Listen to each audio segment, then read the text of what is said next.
Thanks for joining us. We just wanted to provide the following disclaimer. Many of our episodes were recorded prior to the start of the Screen Actors Guild and Writers Guild's ongoing labor dispute. We wanted to warn you as there is a ban on promoting projects in podcasts currently for any striking actors. We totally support the ongoing labor action and both the Writers Guild and the Screen Actors Guild in their dispute. We just wanted to make this clear, and once we have moved past those pre-recorded episodes, we will no longer continue to discuss ongoing or upcoming projects. Thank you for your time, and please enjoy the show.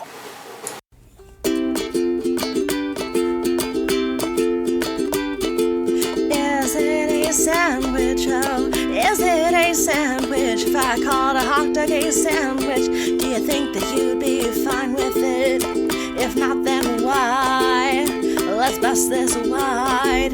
Mary, Carrie, Kelly, Matt, oh my, is it a sandwich? Well, let's decide. We've reached the ultimate slice of the season, the last bite, the discarded crust on the one true culture war.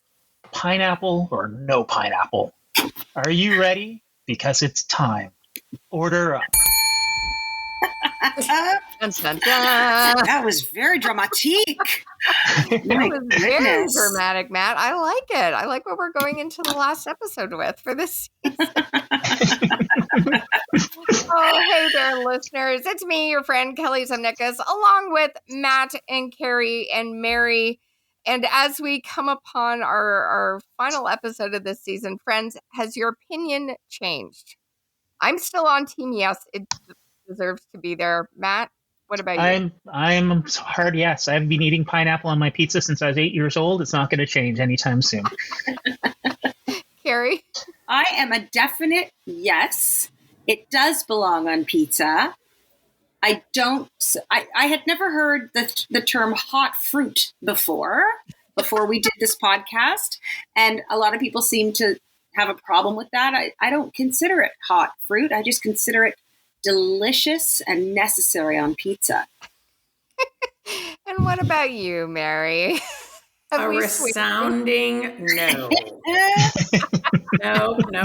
I know you Canadians do things differently, but we do have it here in America, and there's lots of people that enjoy it. I, however, am not one of them.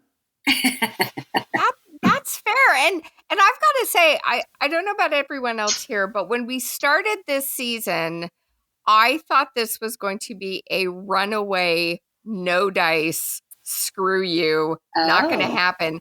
Team Yes is doing pretty okay. I'm not going to jinx it before our guest gets here, but I have hope. I'm sorry, Mary, but I have hope.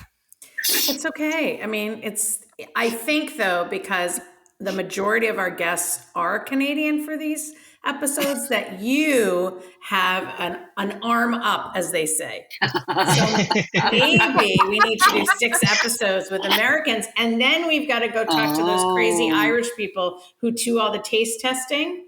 Oh, yeah. You know what? Speaking of our Irish friends, I would love to do an episode, Matt, if we can figure this out with our financial team. Do an episode in Ireland, just polling people on Lucky Charms. Yes. It's a quick way to get punched, I think. Oh my God. Have you tried the cereal? No, I think they go, no, they're not magically delicious. So They're magically crap. We don't even have marshmallows in Ireland. Anyway. Are those even marshmallows, though? I'm not sure. I'm not sure. I think it could be pushing it. But friends, as we do on the show at the start of each episode, our very talented and wonderful fact finder, Matt, pulls out some magical food facts. What do you have for episode 6? Well, going back to the history of the pineapple on pizza situation, in previous episodes we talked about how Pinopolis was not inspired by Hawaii, but in fact American Chinese food he prepared when creating the Hawaiian pizza. So why is it called Hawaiian pizza? They shopped at a different grocer. It might have been called Dole Pizza. Basically, it just comes down to the label on the can of pineapples. Really? Yeah, Panopolis saw Hawaii on the can and decided to run with it. Pizza itself was still an Italian-American novelty when he came up with this idea back in the 60s. So he's a Canadian visiting Detroit. So that's where he learned the process and grabbed a can of Hawaiian pineapples. Can you imagine if it had been called like Green Giant Pizza? I was going to say Del Monte Pizza. Everyone have a Del Monte or Pizza. Bush's Beans Pizza or something. Yeah, that would have kept the Dole family out of politics, though, I think. Lost the entire Italian-American vote. Now, so that said, the true pizza aficionados are in Italy, and they are very specific about what constitutes pizza. It's not enough that they have Vespas, that they have more swagger than Mick Jagger.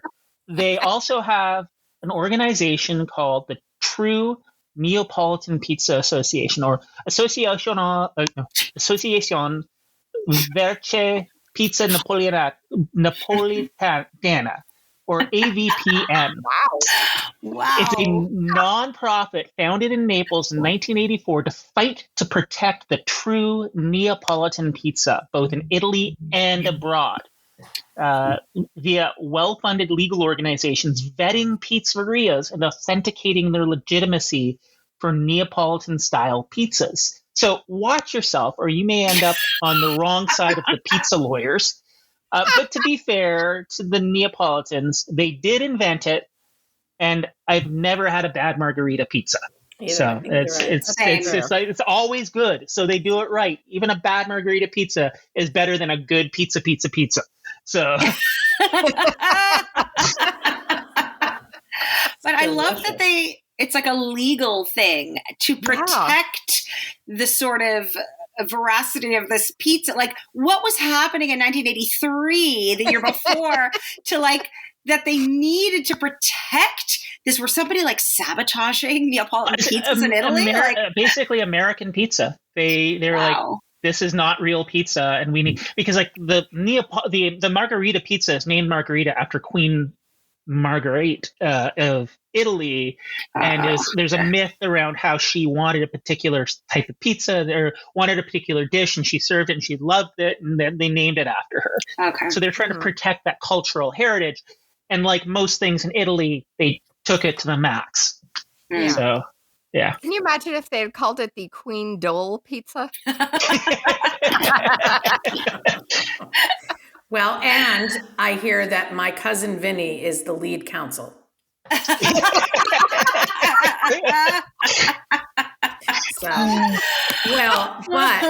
I think we, as an American culture, I can speak on America, we have kind of bastardized the pizza. However, I will have to tell you, I had a Philly cheesesteak pizza with Cheese Whiz on top of it. Oh my! Which I dipped in ranch. Oh God! And it was much more American than that. And I will tell you, it was by far one of the most delicious pizzas I've ever had. With, I might add, no pineapple, but it was the most delicious thing I've ever had. Good.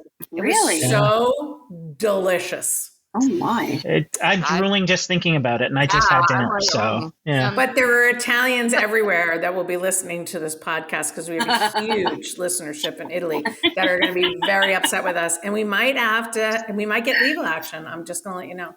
Yeah, get prepared. I think our trip to Tuscany is canceled for September, friends. I'll let you know. Well, alrighty, we are filled up with some delicious food facts. I think it's time to get started. We're going to get to the bottom of this pizza pie. It's time for Order Up, episode 6. Carrie, who is our guest today? Today's guest is the author of 6 books of fiction, nonfiction, and poetry. His latest book, disorientation considers the impact of racial encounters on ordinary people. His novel, Reproduction, won the Scotiabank Giller Prize, which is a huge, huge honor, and it was published in Canada, the US, the UK, and Italy. His poetry collection, Word Problems, converts the ethical and political issues of our time into math and grammar problems. In 2022, he was the visiting fellow at the American Library in Paris. We're so lucky to have him. Please welcome Ian Williams. Yay! Yay!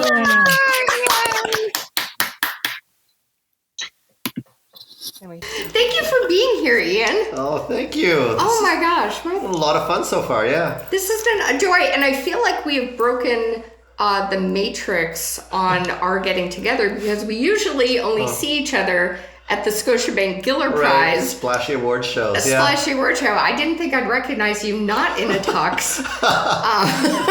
Well, I'm pretty dirty now, right? I'm covered in dust. Exactly. Because we're here in your home and you're renovating. But we have we're going to take all the cool book credits and put them on the shelf and ask you 5 super difficult food questions. Oh, I can't wait. Are you ready? This is going to wrap up season 6 of Order Up. All right, let's begin. Ian, what are your must-have pizza toppings? It's funny. So I'm doing this renter right now, and I just bought the guys here at Pizza.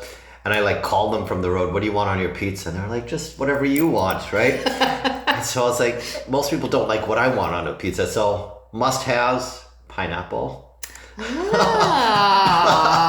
Pineapple, olives, green or black, I don't care. Green, slight preference, like 60% preference. I might do some sun-dried tomatoes and maybe some green peppers. Those are my things. Pretty vegetarian, yeah. That sounds... Carrie is nodding in agreement there. Thumbs up. Mary's shaking her head.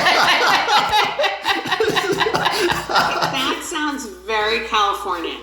And Oh. even though I'm in California presently, I think it's. I understand where you're coming from, but I kind of don't. You get a little bit of the salty with the olives, and then you get the sweet with the pineapple, or a bit of a tang depending on the cut of the pineapple. Oh. So you get a little bit of total mouth everything, right? You got sweet, you got salty, That's some good mouthfeel. Yeah. I hate the phrase mouthfeel for the record, listeners. But it works. Alrighty, question number 2. Oh, I don't know what your must-haves are, though. I know you probably said this before. My must-haves? Yeah. Oh, no one's asked yet. The whole season. What? My must-haves are... If you're on a budget, you can only get 3 toppings. It is Brooklyn-style pepperoni. Not because I'm dating a boy from Brooklyn. I just genuinely prefer the larger pepperoni. Black olives. And broccoli. Broccoli? I love broccoli on a pizza. I'm getting looks from my compadres. How chunky? I've never even... Yeah, I'm bigger a the weird... chunks are not. I like broccoli on a pizza. With olives and Brooklyn pepperoni. It's fine, guys. You got bits of stem in there? I'm headed towards menopause. That's my restriction for that. Brooklyn pepperoni, research department here, is a larger, I would say saltier pepperoni. Yeah. And it's large. And it's thin. Yes. It is a thinner pepperoni, and it can, depending on what you get, it can take up large parts of that pizza. Yeah, it's good. It's a lot of salt, though, right? The olives and the pepperoni, but you got something healthy on there. I love me my salt. I do. I do indeed. All right. Question number 2. All right. Should you trust somebody who does not like pizza? Who does not like pizza? Yeah. Trust them? Something off a little bit there. It's a little bit sketchy, right? How can you not like it? Exactly. I mean, this is the food of grade 4 pizza parties and stuff. You'd have to be a psychopath, no? I would agree. Huh. I would agree. Yeah, probably a harsh judgment on folks, but who doesn't like pizza? It's I don't like ice cream, but are you lactose intolerant? No, I just don't like ice. Yeah. Just don't like it. Now, my partner, he's not a super big fan of pizza, but he likes like certain kind. Like when he told me he wasn't a big pizza fan, I coiled. I was like, oh, will this work? But he's like, no, I like some kinds of pizza. So it's. But there's so many kinds, right? You can get it without the cheese. You can get it without the tomato sauce. I know. There's a pizza for everyone, everybody. Right. There's. Yeah, maybe they just haven't found it yet, right? The folks they're not killers. They just haven't found their pizza. We're starting up some rumors, man. Starting up some rumors. All right, question number 3. Where was the best pizza you ever ate? Where did you have it? Some shout outs. This is odd because I don't think it's actually a place. I think it's a time in life, right? I think it's that time in life. I think when I was really young and like my mom would go to night classes and my dad would like order his pizza because he didn't want to cook. And so it would be like Tuesday and Thursday night like fun with the boys kind of thing. And so it didn't really matter what was on it. It was just like pizza, right? Right.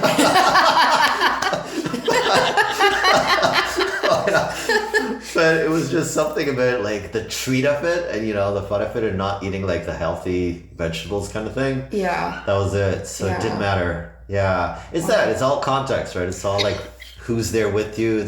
I think so. Yeah. I think so. And I think that also marks the first time in this question someone has said pizza as the best pizza they ever ate. Mary, you will understand when you come to Toronto. It's very nostalgic, that place, right? It's not that famous phrase that we hear. No, that's For a Little certain Caesars. Little Caesars has a tagline of pizza, but in Canada, I think it's like hot and ready because they couldn't say pizza. The name of the place is Pizza. Made a little jingle of the phone number. I get it. Yeah. So it's a little, and it's not all, like in Toronto, the pizza jingle is 967 11 11. Call pizza. Hey. There you go. But it's not the same number. It's not the same number all across the country, which threw me. I was like, I don't know 867. Whatever it is. It's just very distressing. Very Canadian moment there. Okay. Very Canadian moment. Alrighty, wrong answers only. Finish this song lyric. When the moon hits your eye like a big pizza pie, that's... I don't know, I don't know. It should be a more. When the moon hits your eye like a big pizza pie, that's... I don't know. This is like a George Costanza moment where I'm thinking Dolores. Dolores. Right. I can't get a more out of my head, right? I don't know. I've got a friend named Moon too, so it's just too many signals crossed here. Let's do another one. That's fair. When the moon hits your eye like a big pizza pie, that's Dolores. That's great. No. No, I think it's super violent there. That's like a domestic abuse thing about no. Retreat from that one. That's fair enough. All right, final question, number 5. Ian, does pineapple belong on pizza? Oh, no doubt. If I could get like a single topping, it would just be pineapple on pizza. I'm sorry, Mary. I'm sorry. Maybe it's a taste you grow into. Maybe it'll come later in life for you, but I love pineapple on its own. On its own. You may find me with a little bit. I know I'm breaking the thought here. You might find me with a piece of cheese on a cracker with a little piece of pineapple. You might see that. Okay, I'll take that. I'll take it. The melted cheese and the pineapple and the tomato sauce and the... It's so good. But like I can't do mushrooms on a pizza. I'm not like a mushroom guy. See, I love mushrooms. Oh my goodness. Maybe there's something like in the genetic code of this. Like I lost the toppings war. I'll eat a mushroom. Right. But I would Same. order it if I had the chance. There's probably some deep science there, right? Like people who like pineapples probably don't get mushrooms on pizza. Maybe. We should do a survey on that. We should do What, a survey. pineapple mushroom? Oh. No, like very It wears pineapple. combination for the mushrooms, not for the pineapple. Now, it's not part of our question base, but I'm curious, as as a writer, what is your food snack game when you're writing? Do you order a lot of pizzas? Do you get like weird like? Yeah, that's a great question. Like deep in a book, like I'm about in that zone right now. So it's like bran flakes for dinner and like granola meals, and you just big pizzas and just leftovers in the fridge. Lots of sweet things, handfuls of cashews and stuff, just grazing. A lot of grazing. Yeah, right. It's just like food gets shut down, right? And whatever I need to survive, I just eat. When I was finishing reproduction, it was like that, just like locked in a room with like cornflakes and and sweet things, cornflakes and dessert. You're just in between those, and the occasional pizza when you want like a meal. Yeah. I feel like Locked in a Room with Cornflakes would be a great title of a book. If I will suggest a book title too. Isn't that what Jack Nicholson had in The Shining? He had a big thing of cornflakes. Sorry. That didn't fall well. Sorry. Sorry, I tell the writer that joke. How many Jack Nicholson Shining jokes have you heard in your career? No, I just didn't hear you, Mary. That's all. Yeah. Can't go wrong. Yeah, that's it. Granola if you're feeling healthy. Okay. Or just like frosted flakes. And does it differ with each book? This book is like, it's super healthy now, actually. Like I said, bran flakes. Last time it was just, it's the bran flakes and granola this time around. But it was just sugary sweets last time. That's actually, what does that say? The book is about disappointment, so maybe the bran flakes is chiming as well. Granola. We should go for like those frosted shreddies, just disappointing on one side. So that is awesome. I'm just going to quickly go back to a topic we had on a previous season, just because we talked about cereal. We have posed the question, is cereal soup? What do you think about that one? I don't know. Okay.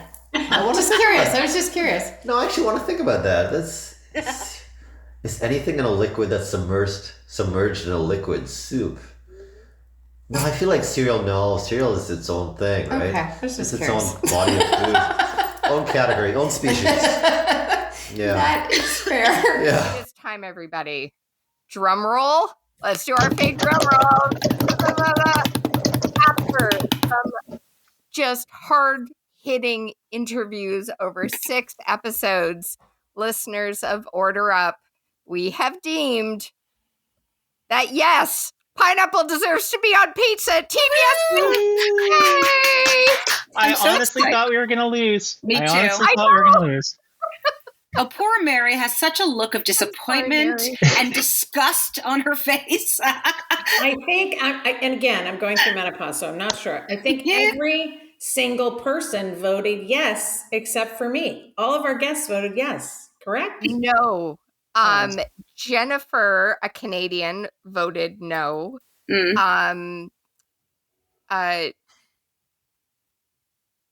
There was, I can't think, I don't have my notes. There was another, I can't remember. There was another one too who voted no. You're not alone, Mary. You are not alone. There were 3 people who voted no. Okay, so you have a small but mighty contingent of wrong people. You're wrong. Yeah. Well, I think when I come up to Canada, then I will have to partake in the Hawaiian pizza. I think when the moon hits Mary's eye, like a big piece of pie, that's a yes to pineapple on her pizza. Well, this has been a delight. I have thoroughly enjoyed this season. Next season, we're not going to tell you what's coming, but get your beverage tray ready. Get the drinks part ready. It's going to be some cocktail-themed questions next season on Order Up.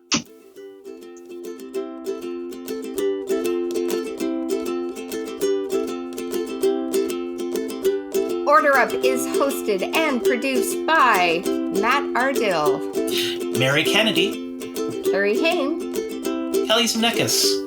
And original music is by Rebecca McDonald.